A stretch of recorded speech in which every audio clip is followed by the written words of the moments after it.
me decían por ahí, la segunda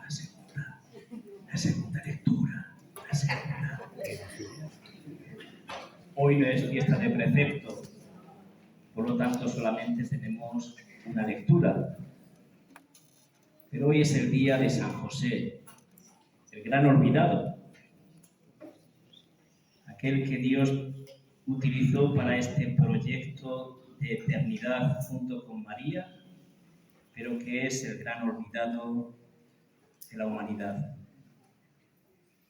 En la humildad y en la sencillez resplandece el poder de Dios.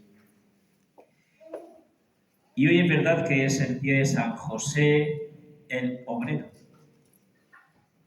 El día de San José, el 19 de marzo, es el día donde hay fiesta. Fiesta del Padre, de los Pepes. ¿Sabéis por qué los Pepes son José? ¿Sabéis por qué? Porque viene de padre putativo. Pepe, San José era el padre putativo de Jesús. Y por eso Pepe.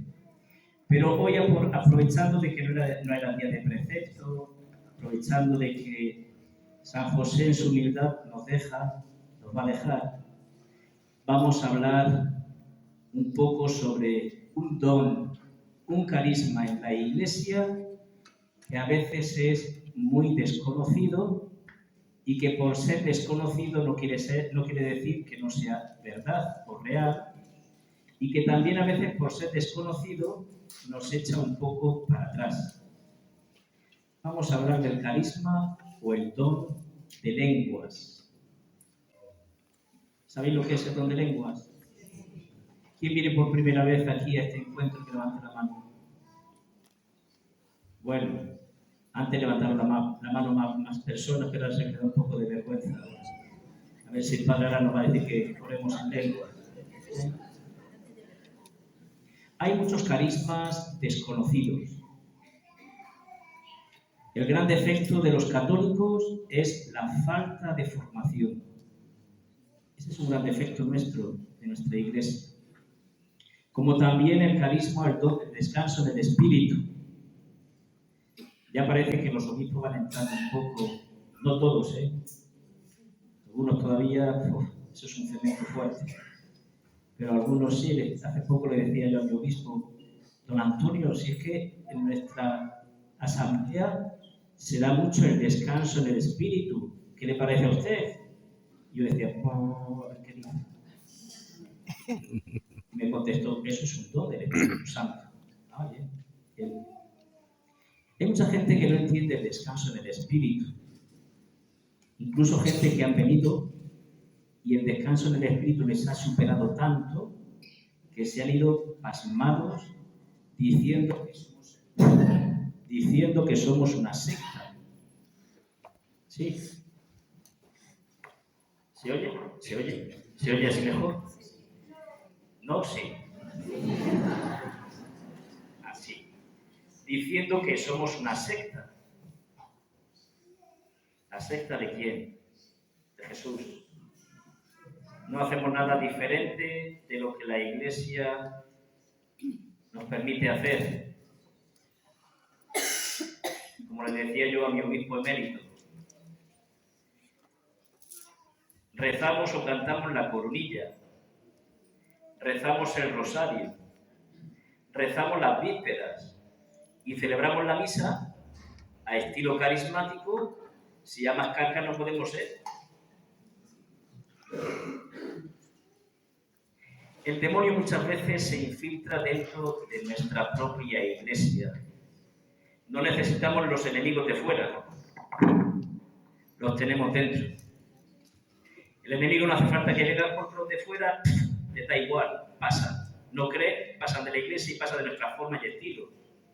Pero el demonio sí se encarga de enfrentar dentro de la Iglesia los tradicionalistas con los más avanzados. Y ahí surge siempre el conflicto, la no comprensión y el no entendimiento. pero es necesaria tener formación y preparación para que podamos defender nuestra propia verdad, que es la verdad del Señor. El don de lenguas se ha hablado mucho, pero a veces se ha hablado mal.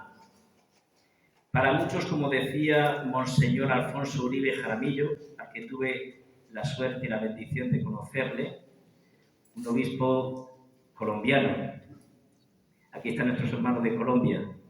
A Iván, que lo conocí cuando fui a Colombia, a la Fuente de la Misericordia. Allí estaba Iván apoyándome con su música. Y también Brian, al que no pude conocer en verano porque vino también con 2 o 3 hermanos de la comunidad, pero el pobre estaba ingresado en el hospital, Brian. Y hoy está aquí con nosotros, van a estar aquí un mes haciendo un poco de recorrido.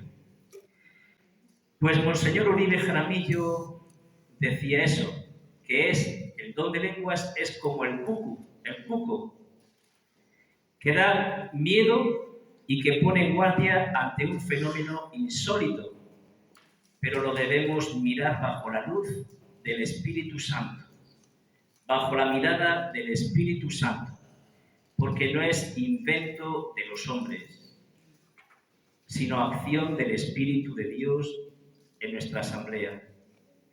Además de ser un carisma del Espíritu Santo, como leemos en la carta a los Corintios, es un don de oración personal que nos regala el Señor para que alabemos y glorifiquemos a Dios.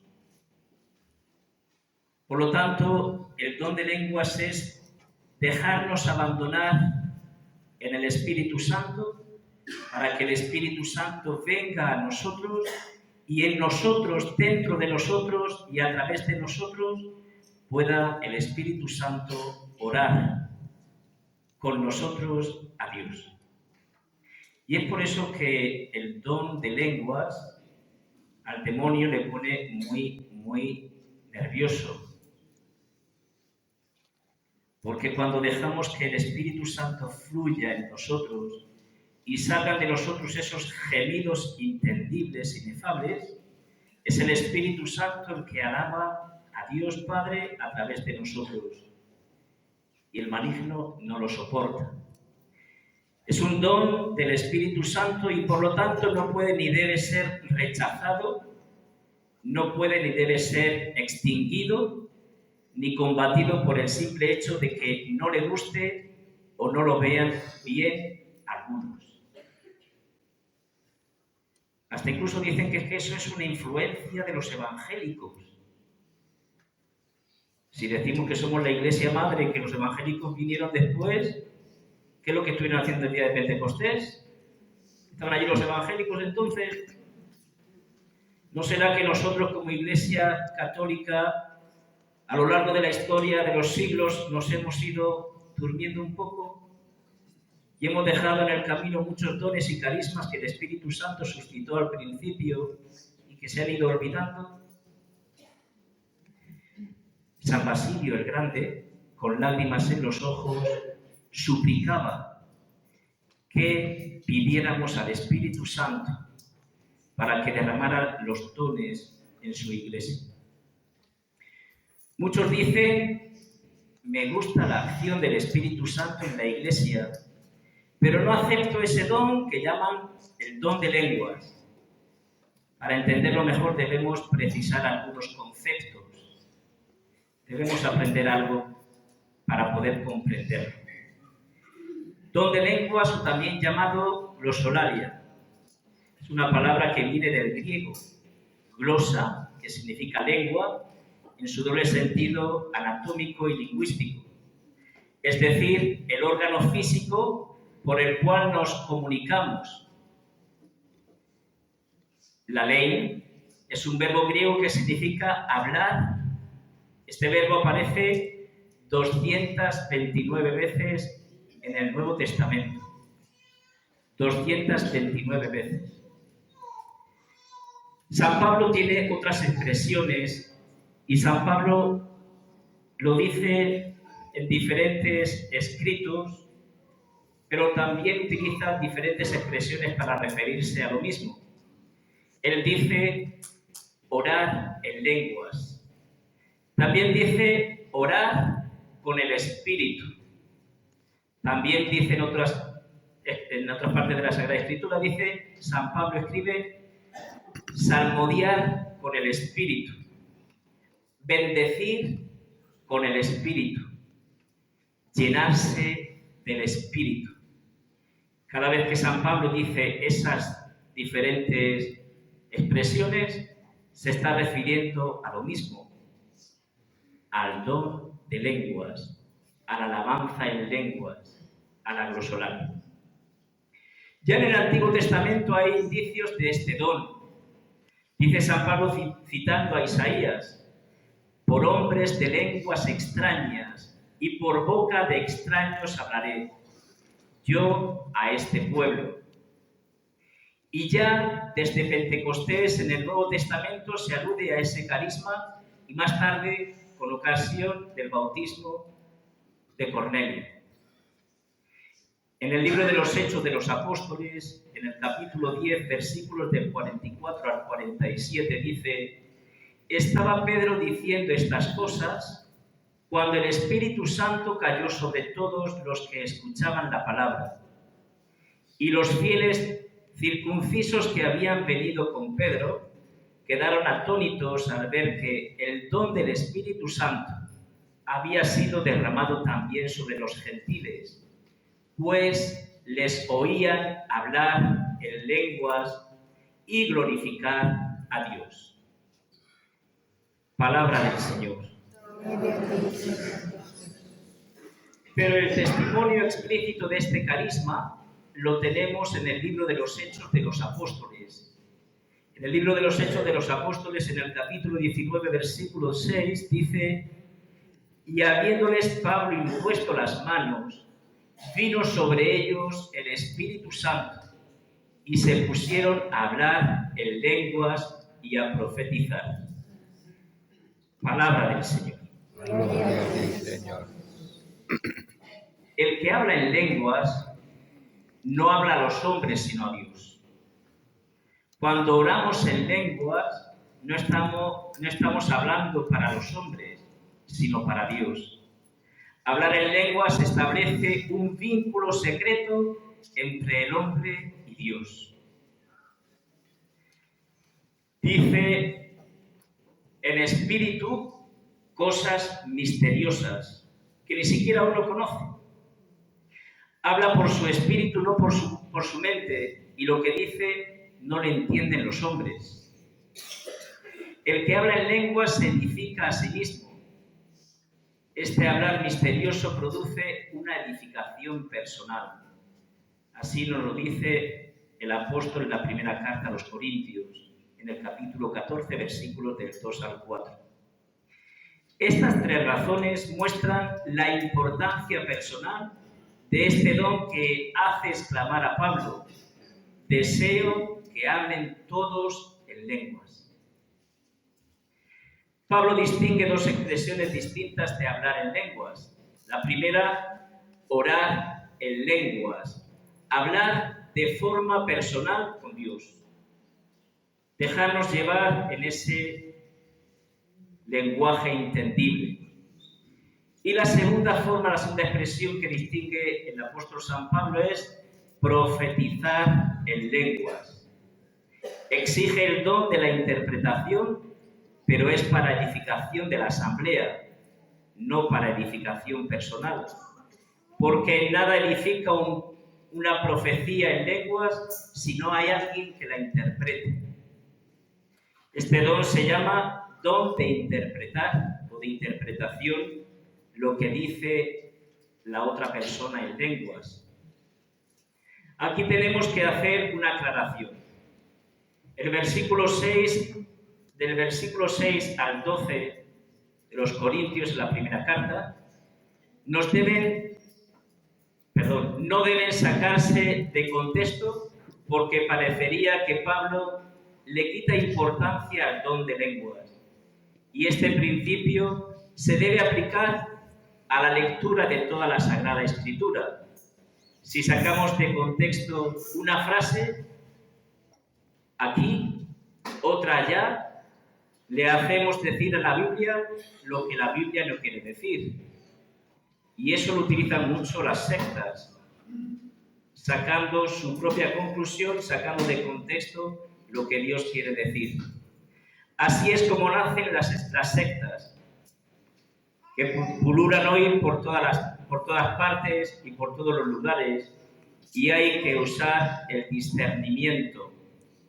Y sobre todo en este tiempo en el que estamos viviendo, en este tiempo donde la nueva era está haciendo sus estragos dentro de la propia Iglesia.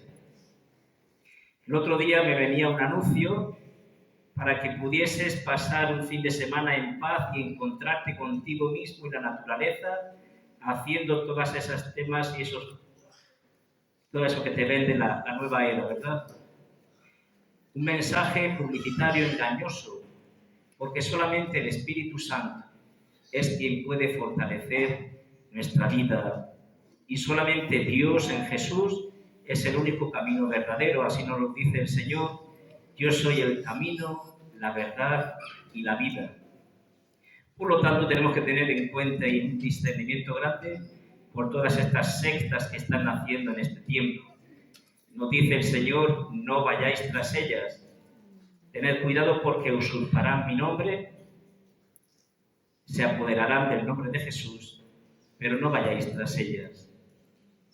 Dice San Pablo: doy gracias a Dios porque oro en lenguas más que todos ustedes. Pablo realmente aprecia este don, pero lo aplica con prudencia y según las circunstancias y el momento. Y así nos dice: si pues se reúne toda la asamblea y todos hablan en lenguas y entran en ella, no iniciados o infieles, ¿no dirán que están locos? Por el contrario, si todos profetizan y entra un infiel o un no iniciado, será convencido por todos. Por lo tanto, debemos también tener esa prudencia y ese cuidado para que realmente no nos tomen por locos, sino que se unan viviendo la experiencia del Espíritu Santo en nuestra asamblea. También existe lo que se llama cantar en lenguas. La palabra de Cristo habite en vosotros con toda su riqueza, instruíos y amonestaos con toda sabiduría. Cantad, agradecidos a Dios, en vuestros corazones con salmos, himnos y cánticos inspirados. Y todo cuanto hagáis de palabra y de obra, hacedlo todo en el nombre del Señor Jesús, dando gracias por su medio a Dios Padre. Palabra del Señor. Se entiende aquí, sin lugar a dudas, que San Pablo habla de cantar en lenguas.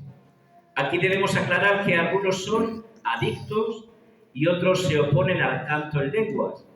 Pero como nos enseña el apóstol San Pablo, hay que orar de las dos maneras.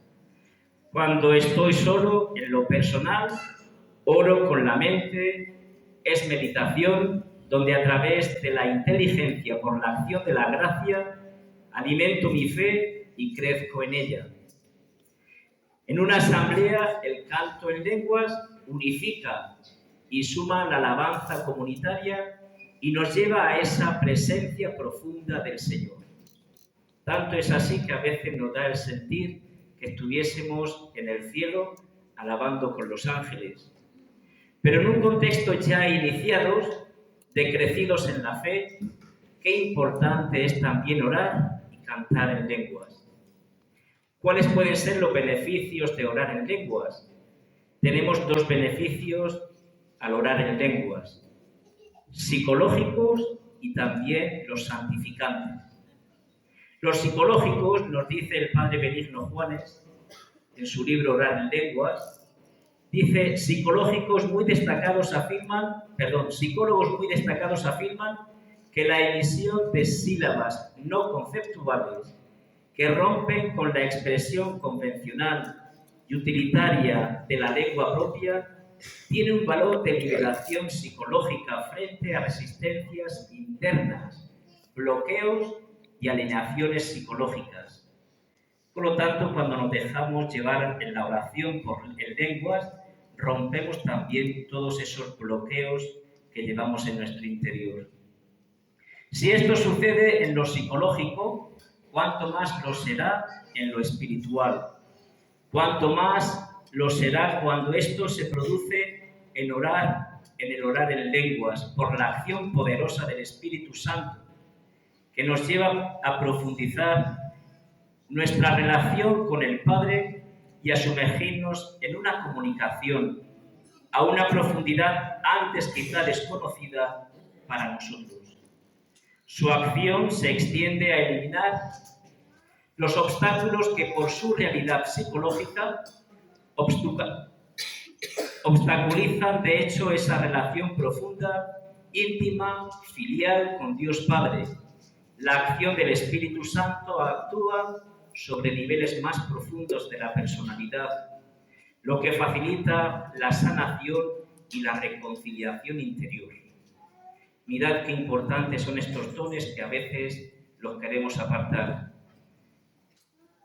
Interiormente nos reconcilian también con el Señor. También tiene una acción de santificación. San Pablo dice: el que habla en lengua se edifica a sí mismo, es decir, trae beneficios al que lo practica, al que hace esta oración en lenguas. El fundamento de estos beneficios lo tenemos en otro versículo, donde nos dice: si oro en lenguas, mi espíritu ora, pero mi mente queda sin fruto. Es decir, nuestra mente, dirigida por el entendimiento y la voluntad, se acalla, se aquieta y se recoge.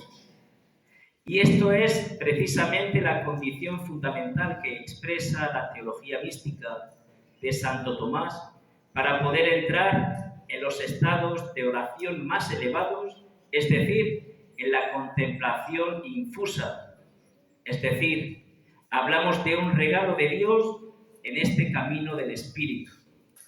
La contemplación, dice el Catecismo de la Iglesia Católica, en el número 2715, es mirar de fe fijada en Jesús.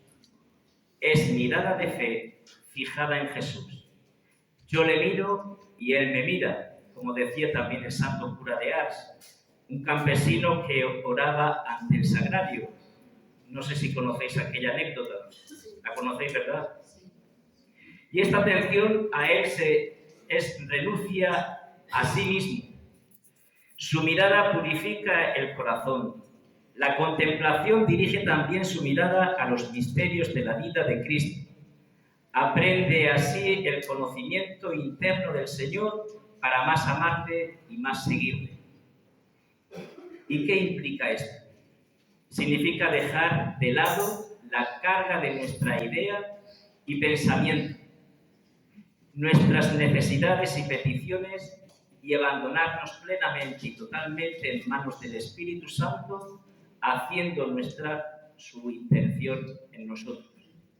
Y de igual manera el Espíritu viene en ayuda de nuestra flaqueza. Así nos lo dice el apóstol San Pablo en la carta a los Romanos. Pues nosotros no sabemos cómo pedir para orar como conviene, mas el Espíritu Santo intercede por nosotros con gemidos inefables, y el que escruta los corazones conoce cuál es la aspiración del Espíritu, y que su intercesión a favor de los santos es según Dios. Y la misión del Espíritu Santo no es acapararnos de Él, sino llevarnos más cerca de Jesús. De este modo podemos elevarnos cada vez más a la presencia del Señor y vivir profundamente el gozo y la paz del Señor. Podremos entonces conocer la voluntad de Dios, aquello por lo que el Espíritu Santo intercede en nosotros con gemidos inefables, y libremente hacerla nuestra. Para esto entonces la oración en lenguas es un medio muy importante, una gracia que nos da el Señor. No cerremos nuestro corazón a las bendiciones y regalos que el Señor nos da. Que así sea. Vamos a pedir